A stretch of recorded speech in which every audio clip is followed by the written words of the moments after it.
Hello friends, welcome to my YouTube channel. आज हम बात करने वाले हैं आज के educational round 184 rated for div 2 के ए से लेके D1 तक के सॉल्यूशन के बारे में। So let's get started. हमारा पहला क्वेश्चन है जो कि एलिस एंड बॉब। सो इस क्वेश्चन में हमें एन मार्वल्स दिए हुए हैं और हर एक मार्वल्स में कोई एक नंबर लिखा हुआ है। Let's say VI। अब एलिस और बॉब लेट्स से चूज करेंगे A and B integers. So so out of N marbles में जो नंबर ए के क्लोज होगा वो एलिस को पॉइंट मिलेगा। अगर यदि वो नंबर बी के क्लोज हुआ तो बॉब को पॉइंट मिलेगा। अगर यदि वो नंबर दोनों के इक्वल डिस्टेंस पे हुआ तो उस केस में वो पॉइंट एलिस को मिल जाएगा, जैसे कि आप क्वेश्चन में पढ़ सकते हैं। In case of a tie Alice gets the point. चलिए इसको एक एग्जांपल के साथ देखते हैं। So suppose this is our array 12, 22, 15, 35, 20 and 27। Let's say Alice का नंबर है 10 एंड बॉब का नंबर है 30। नाउ यदि आप पहला नंबर जो कि देखें 12, ये एलिस से 8 डिस्टेंस पर है एंड बॉब से 18 के डिस्टेंस पे है, तो ये पॉइंट हमें एलिस को मिल जाएगा। सिमिलरली अगर यदि नंबर 22 देखें, ये बॉब से 8 डिस्टेंस की दूरी पे है, एलिस से 12 डिस्टेंस की दूरी पे है, तो ये पॉइंट बॉब को मिल जाएगा। सिमिलरली 15 वो एलिस से 5 की डिस्टेंस पे है एंड बॉब से 15 की डिस्टेंस पे है, तो ये पॉइंट एलिस को मिल जाएगा। फोर्थ नंबर जो कि 35 है वो एलिस से 25 की डिस्टेंस पर है और बॉब से 5 की डिस्टेंस पे है, तो ये पॉइंट बॉब को मिल जाएगा। फिफ्थ नंबर, ये नंबर आप देखें ये थोड़ा एक एज केस है जो कि एलिस और बॉब दोनों के डिस्टेंस पे है, से इक्वल डिस्टेंस पे है, तो उस केस में ये पॉइंट एलिस को मिलेगा, क्योंकि जो क्वेश्चन में हमें दिया हुआ था in case of a tie Alice gets the point. And finally 27 जो कि एलिस से 17 के डिस्टेंस पर है और बॉब से 13 के डिस्टेंस पे, तो ये पॉइंट बॉब से 3 के डिस्टेंस पे, तो ये पॉइंट बॉब को मिल जाएगा। तो हमें इस क्वेश्चन में ये दिया हुआ है कि एन मार्वल्स हमें दिए हुए हैं और और हमें ये भी पता है कि एलिस ने क्या नंबर चूज किया है। अब हमें बॉब को ऐसा नंबर देना है जिससे कि वो जो मार्वल्स हैं वो मैक्सिमाइज हो जाएं। अगर यदि सपोज लेट से बॉब जो वही नंबर चूज करता है जो एलिस ने चूज किया है, उस केस में क्या होगा कि, कि सारे नंबर एलिस और बॉब से इक्वल डिस्टेंस पे होंगे, तो उस केस में सारे पॉइंट्स एलिस को चले जाएंगे। अगर यदि बॉब कोई ऐसा नंबर चूज करता है जो कि एलिस के नंबर से बड़ा है, लेट्स से हम यहाँ पे एक डायग्राम के साथ देखते हैं। लेट्स से एलिस ने ए नंबर चूज किया था एंड बॉब ने A+1 चूज किया है, तो इस केस में A+1 से लेके इन्फिनिटी तक जो भी नंबर होगा वो बॉब को मिल जाएगा। सिमिलरली अगर एलिस ने ए चूज किया है और बॉब ने A-1 चूज किया, तो 1 से A-1 तक में सारे नंबर बॉब को मिल जाएंगे। और एल ये बेस्ट केस सिनेरियो यही रहेगा कि वो A-1 या A+2 चूज करे, A+1 चूज करे, क्योंकि लेट से अगर यदि वो A+1 की बजाय A+2 करता है या A+3 करता है, तो तब भी वो ए या उससे छोटे वाले नंबर को वो उससे ज्यादा की डिस्टेंस पे रहेंगे। तो तो उसके लिए बेस्ट केस सिनेरियो रहेगा कि इस नंबर यहाँ से लेके सारे नंबर वो कवर अप कर पाए। सिमिलरली ये एक केस रहेगा। लेट्स से इस टाइप के N1 नंबर्स हैं और इस टाइप के N2 नंबर्स हैं, तो अगर N1 if N1 is greater than N2 तो आंसर हमारा हो जाएगा A-1 और एल्स आंसर हो जाएगा हमारा A-2। तो ये काफी बेसिक इजी क्वेश्चन था जिसको आप थोड़ा सा दो केस बना के सॉल्व करते तो इजीली सॉल्व हो सकता था। चलिए अब देख बढ़ते हैं अपने दूसरे क्वेश्चन पे। चलिए हम देखते हैं आज के दूसरे क्वेश्चन पे।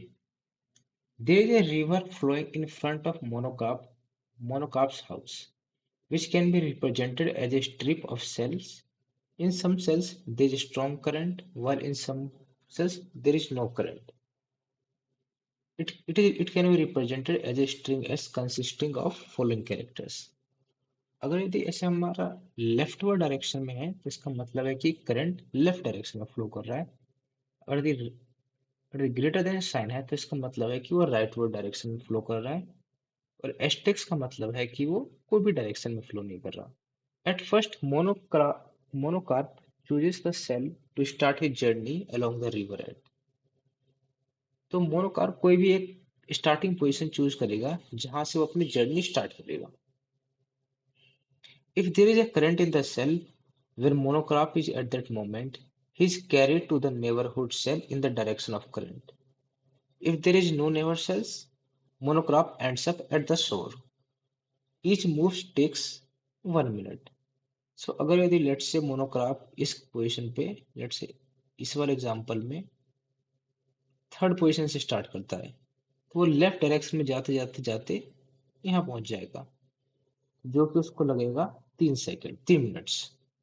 If there is no current in the cell where monocarp is at this moment, he rows to the neighbouring cell on the left और to the neighbouring cell on the right.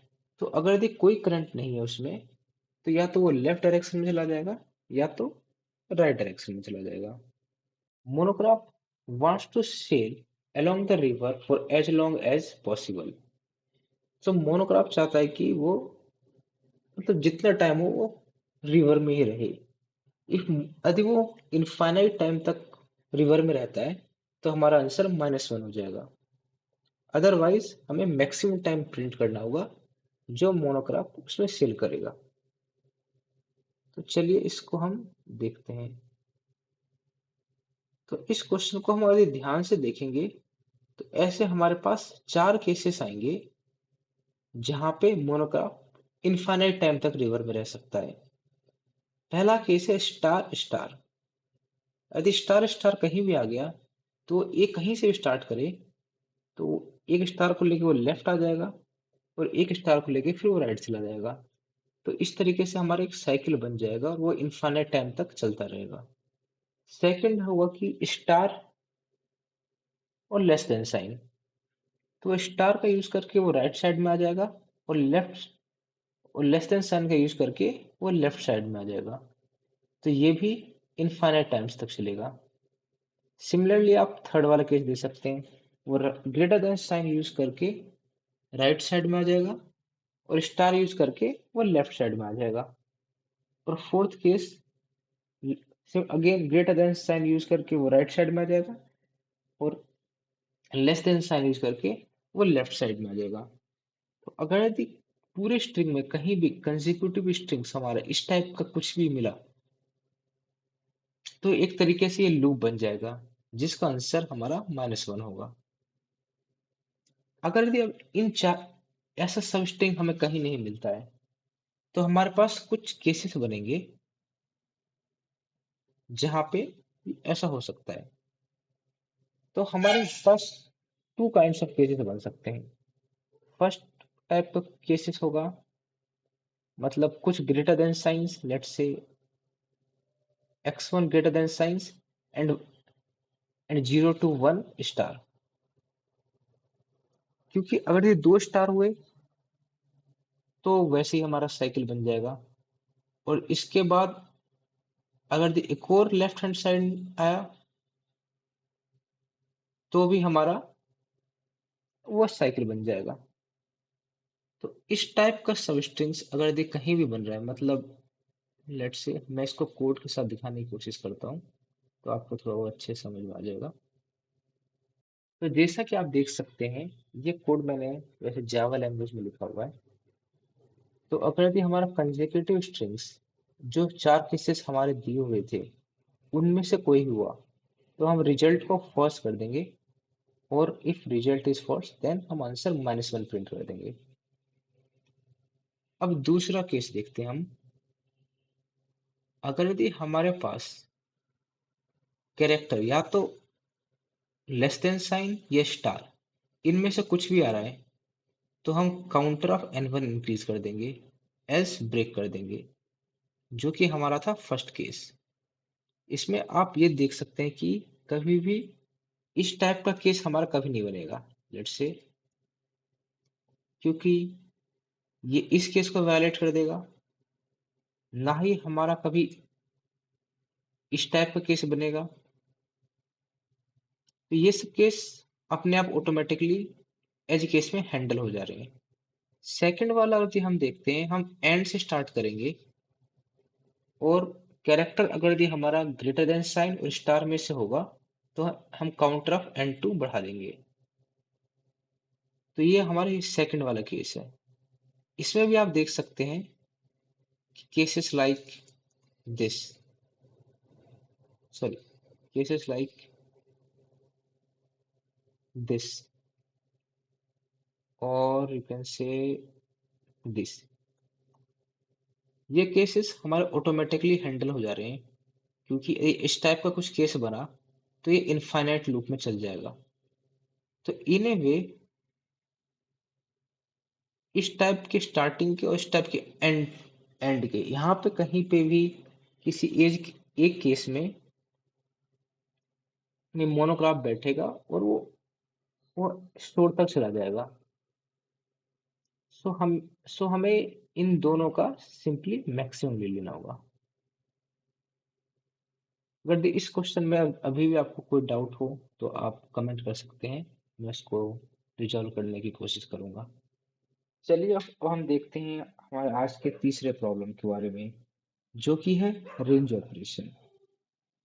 So you are given an array A of length n and you can perform the following operation. Suppose choose an integer L and R and replace the values of element from AL to AR with L plus R. Your task is to calculate the maximum possible total sum if you can perform the following operation at most once. तो अगर यदि suppose ये हमारा array है 251, तो इसमें हम कोई भी एल एंड आर ले सकते हैं। जैसे लेट्स से अगर यदि हम लास्ट एलिमेंट ही ले लें, तो उसका एल होगा 3, उसका आर होगा 3, तो हम इस एलिमेंट को 6 से रिप्लेस कर सकते हैं। इसी तरीके से मतलब हर एक केस के लिए ये वैलिड होगा। हम इसमें थोड़ा बहुत डीपली ऑब्जर्व करेंगे तो हमें ये पता चलता है कि आइडियल केस एरे में फर्स्ट एलिमेंट एटलीस्ट 2 होना चाहिए, सेकंड एलिमेंट एटलीस्ट 4 और 2 इंटू आई एटलीस्ट वो एलिमेंट होना चाहिए।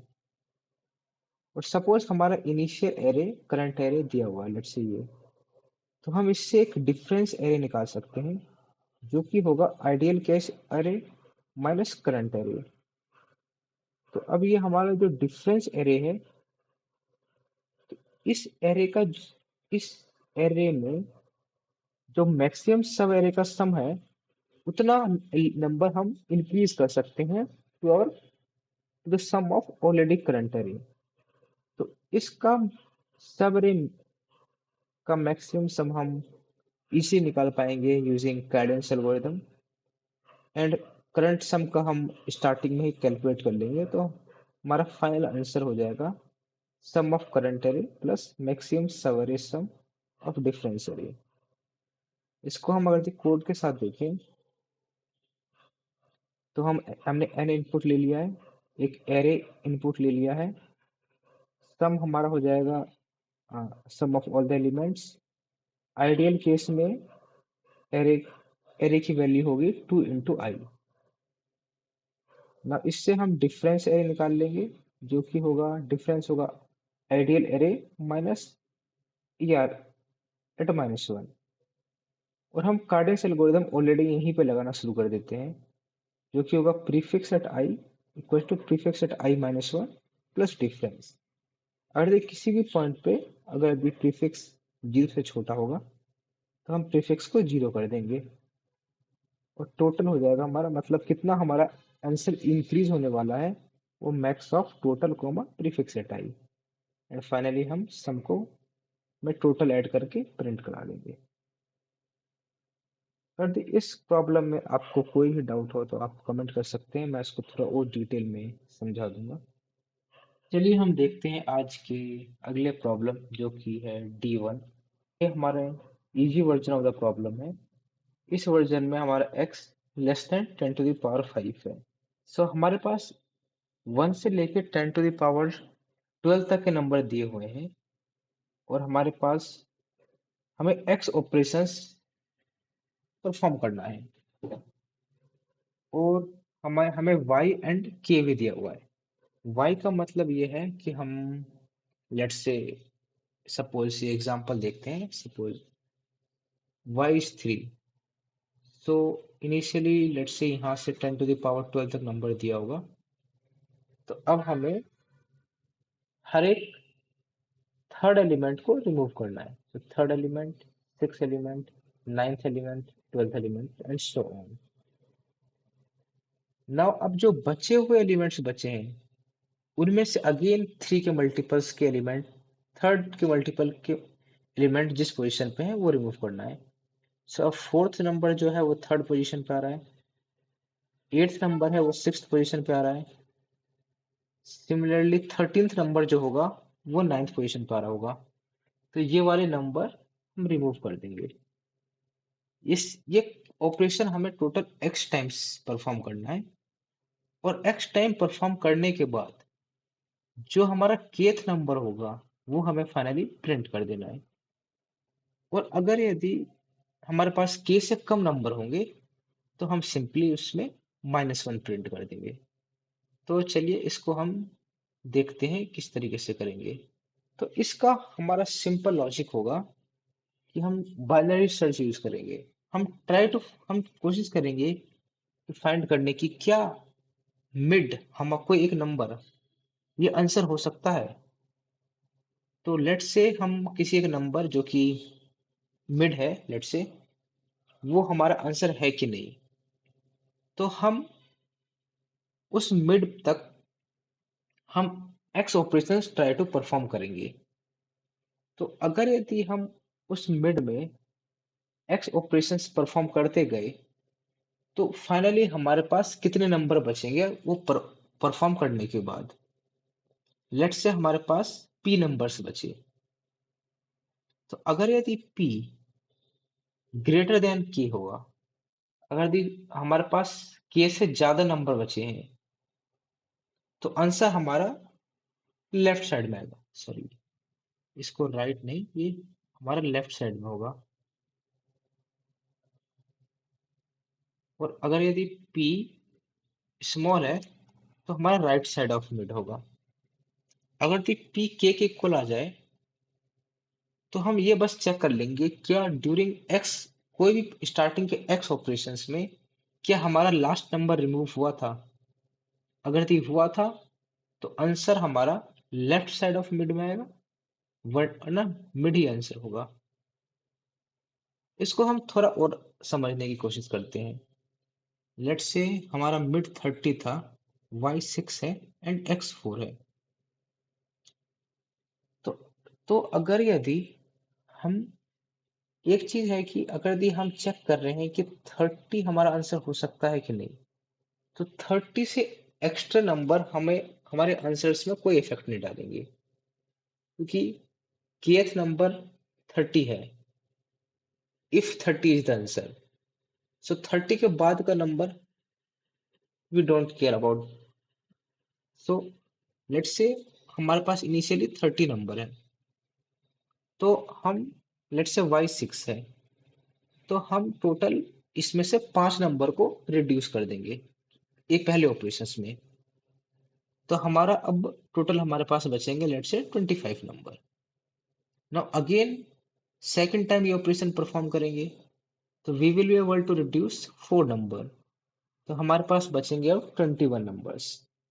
Similarly after third operation we will be able to reduce 3 numbers, तो हमारे पास 18 नंबर बचेंगे, ऐसे ही 15। सो इस केस में After performing 4 operations, we are left with 15 numbers. Similarly इसको हम इस नंबर को हम किसी भी पर्टिकुलर के हिसाब से चेक कर लेंगे। अगर यदि क्या के लेफ्ट साइड में के हमारा इससे कम है या ज्यादा है या फिर इक्वल है। यदि इक्वल है तो क्या ड्यूरिंग द ऑपरेशन ये लास्ट नंबर डिविजिबल हुआ था, क्योंकि अगर द लास्ट नंबर रिमूव हो रहा है इसका मतलब है कि हमारा आंसर लेफ्ट साइड में आएगा। तो इसको हम थोड़ा और कोड के साथ देख सकते हैं। जैसे मैंने पहले x y और k इनपुट ले लिया था। अब हम इस पे सिंपल बाइनरी सर्च लगा देंगे।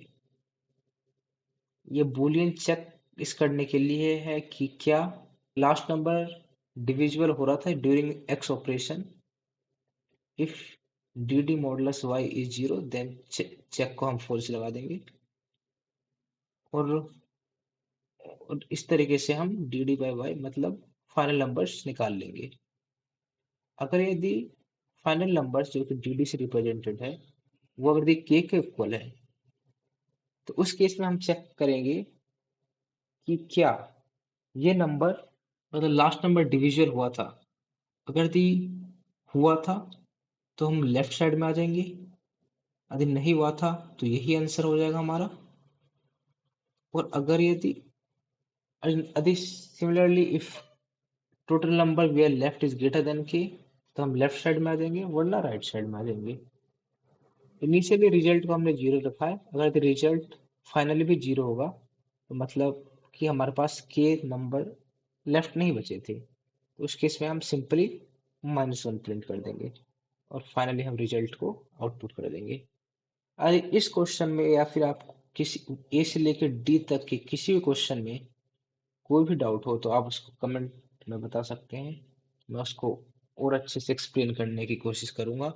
और आज की वीडियो में बस इतना ही। Thank you.